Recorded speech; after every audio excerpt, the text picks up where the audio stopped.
Okay, let's unpack this for you. Ready? Because we're starting with what I think is a massive reality check. Oh, for sure. You might be able to, calculate the trajectory of a projectile, name every capital city in Europe. Hmm. But the moment a button pops off your jacket or you have to feed yourself something that wasn't, microwaved. A subtle kind of panic sets in. And that gap, the one between like academic skills and real-world competence, is huge. It's massive. It's what this book is all about.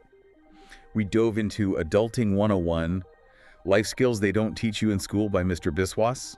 This book is, and I love this description, it's basically the cool older sibling cheat sheet for anyone from, say, 13 to 19. Exactly. It's for you if you're tired of being treated like a kid, but are also maybe a little terrified by all the stuff you don't know yet. Right. So our mission today is pretty straightforward. We're just pulling out the most actionable, most surprising, frankly, the most confidence-building tips from this guide. It's about thriving, not just surviving. Exactly. Without having to make that emergency call about a laundry label. We have some real game changers lined up. We're going to talk about the Eat the Frog method for time management, A great one. the 15-minute room cleanup hack, and this is critical, the 3-step apology method. Which can save relationships. Absolutely. So let's jump in with, I think, the most foundational domestic skill, The laundry the monster. laundry monster. It is the gatekeeper to looking presentable. And Mr. Biswas starts with that classic horror story. We all know it. Oh, yeah. That one vibrant red t-shirt Or that gets mixed in with all your white clothes, and you pull out a basket of suspiciously pink everything. And now you have a major problem. A problem that is so preventable. Okay, so the book gives us a clear 3-step guide. It's refreshingly simple. Step 1, sort it. And it's not just whites and colors. It's about why. Okay. Whites often get washed hotter, maybe with bleach. Colors bleed, especially new ones, so you have to separate them. And step 2, Read it. You have to check the label.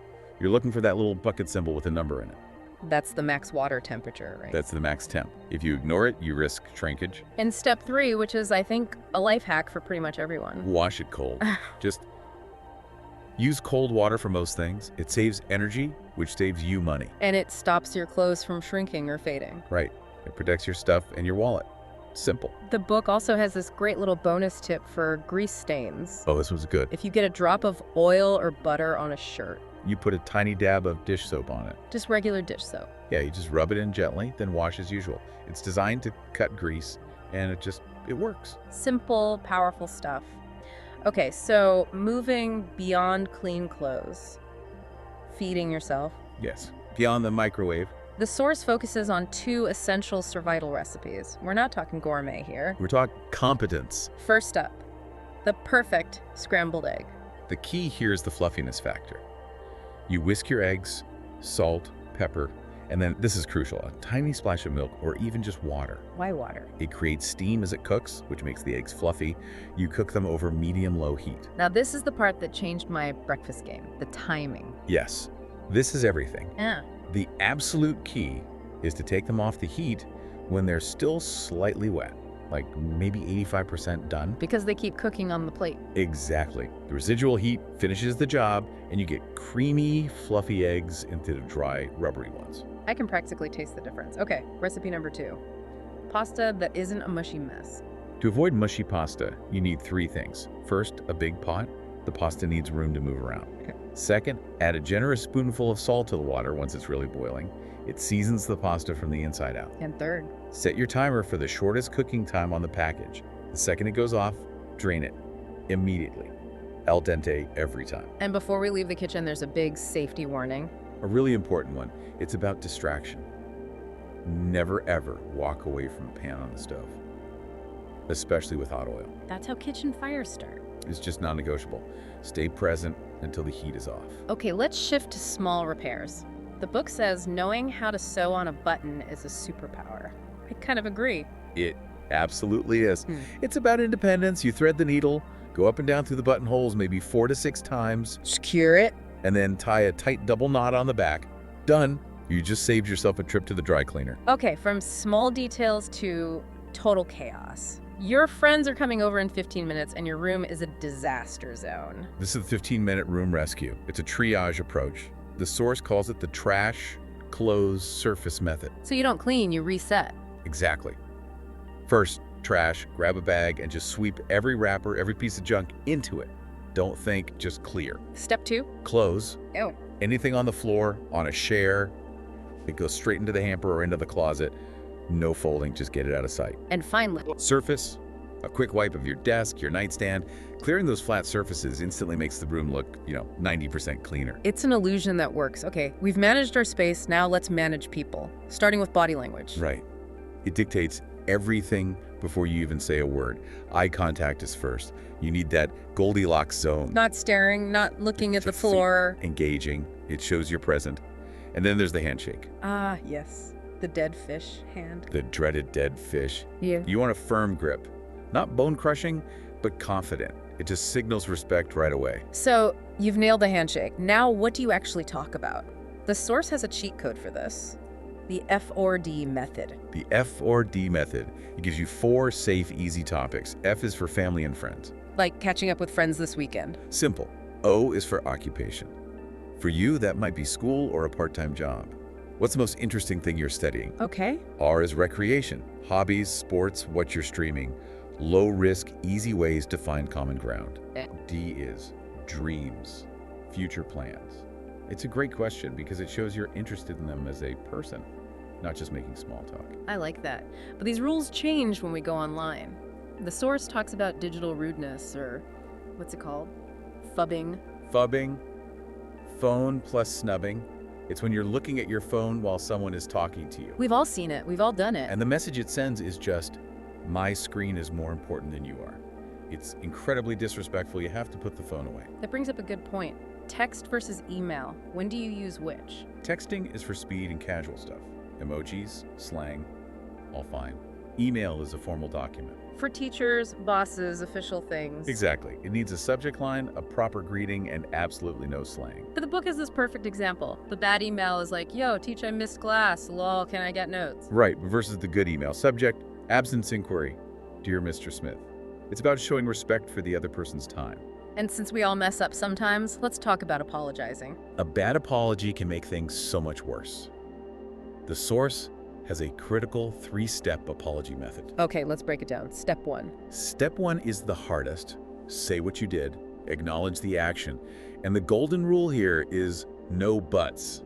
So not, I'm sorry I broke your charger, but I was in a hurry. No, that just negates the apology. It's, I carelessly broke your phone charger. You own it. Step 2. Acknowledge the hurt. Show some empathy. I know that was a new charger, now you can't charge your phone. You show you understand the impact. Right. And step 3, fix it. Propose a solution. An apology without action is just words. So I'm ordering you a new one right now with express shipping. Exactly. That shows you're genuinely sorry and you're taking responsibility. Finally, in the social world, the power of no. How do you say no without feeling guilty? The source gives a great script. You don't owe anyone a long explanation. It's polite, but firm. So just. Thanks so much for asking, but I can't make it tonight. Or, that sounds fun, but my schedule is packed this week. That's it. You're setting a boundary. Okay, let's shift into career prep. Writing your first resume with like 0 formal job experience. It feels impossible. But that's where the soft skills hack comes in. You have to learn how to translate your life experience. To reframe it. Precisely. Let's say you volunteer somewhere. Okay. That's not just volunteering. That shows you're committed and reliable.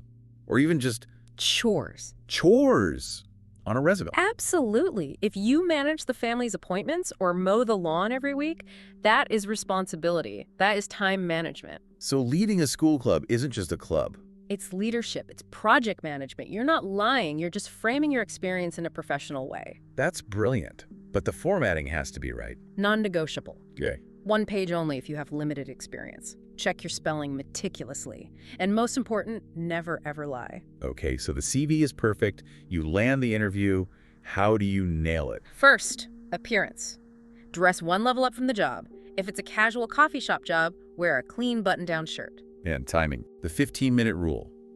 Arrive 15 minutes early. On time is late. Arriving early shows you're prepared and you respect their time. What about that killer question? What is your greatest weakness? You have to be honest, but spin it positively. Pick a weakness that's sort of an excess of a good quality. Like, I sometimes focus too much on small details, so I have to remind myself to see the big picture. Or I could be a bit of a perfectionist, It's professional maneuvering. And then there's the final trap? Yes. At the end, they always ask, do you have any questions for me? You must never say no. Why not? It makes you seem uninterested. Always have a question ready. What does a typical day look like in this role? Or what's the biggest challenge for the team right now? It shows you're engaged. Okay, let's talk time management. The book loves this idea of eat the frog. It's a fantastic concept. Your frog is the hardest, most dreaded task on your to-do list. And you do it. First thing, Yeah. before anything else, you get it over with. Why does that work so well? Because once the hardest thing is done, the rest of your day feels easy. You've built momentum and you've killed the stress of that task hanging over you all day. It's a huge psychological win. And to keep track of all those frogs. You have to use a calendar, Google Calendar, a planner, whatever. You cannot keep all those deadlines and appointments just floating around in your brain. You have to write them down. It frees up mental space. Totally. It gives you control over your time. Okay, for our last section, let's talk about just staying alive and sane. Basic safety and mental health. First aid basics. The main rule is don't panic. For a small cut, it's simple. Clean it with soap and water, apply pressure, put on a Band-Aid. Okay. What about a burn? I feel like people get this wrong. They do. You run it under cool water immediately. Not icy, just cool. Yeah. And never ever put butter or oil on it. Yeah. That traps the heat in. Okay, no butter, got it. And a nosebleed. I was always taught to lean my head back. That's the common myth. You lean forward. Yeah, so blood doesn't go down your throat. Then you pinch the soft part of your nose for at least 5 minutes straight. Good to know. Okay, moving on to street smarts, ninja mode. This is about situational awareness. It's about being present. The easiest way to be a target is to be distracted. So the head up, phone down rule is number 1. And the headphone rule. If you're walking alone, especially at night, take one earbud out. You need to be able to hear someone approaching. Makes sense. And the rideshare rule is so important now. Crucial. First, check the license plate, make sure it matches the app. Then before you get in, ask the driver, who are you here for? And they should say my name. They should say your name. If they ask you for your name, do not get in. And the ultimate rule that ties all of this together. Trust your gut. Always. If a situation or a person feels off, just leave. It is always better to be rude than to be unsafe. 100%. Okay, let's wrap up with brain maintenance. Mental health. How does the guide frame failure? I love this part. It says, failure is data. That's it. It's not a final verdict on you as a person. It's just information you can use to do better next time. It takes the sting out of it. And what about dealing with all the social media comparison? Use the disconnect button. If scrolling is making you feel bad about yourself, just turn it off.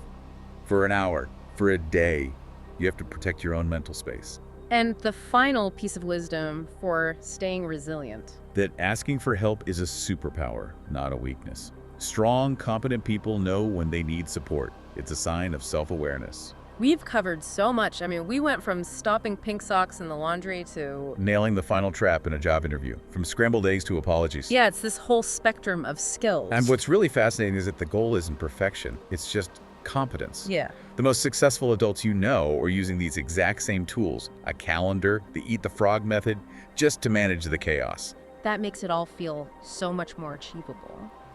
You know, the source said that knowing how to sew a button is a superpower. So here's something to think about. We talked about the trust your gut rule for physical safety, right? That Yeah. immediate intuitive feeling.